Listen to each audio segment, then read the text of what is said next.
Welcome, friends, to another episode of Whispering Grace, where we study the Word of God and see all the ways He is so graceful and merciful while learning how to follow Him as He calls us to. I am so glad you are here with me today. Today, we have a super short study, but such an important one. We're diving into what it looks like to trust God like Joshua did, even when everyone else disagrees, even when you feel alone, even when it costs you.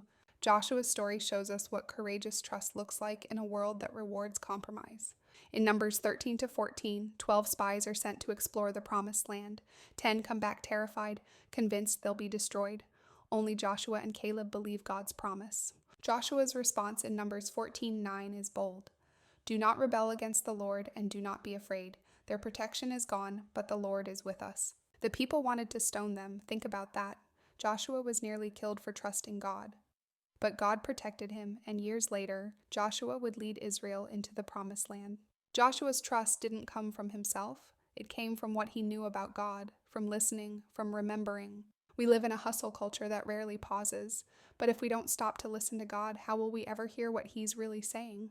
Joshua didn't follow the crowd, he followed the voice of God. Sometimes trust means standing firm, alone, because you know what God has said. You may feel surrounded by fear or resistance. You may even feel attacked for standing in faith. But take courage, be still, listen, trust. Joshua trusted God's character more than the circumstances around him, and God honored that faith. If you're weary or if you've let hustle drown out God's voice, today's the day to return to stillness and trust.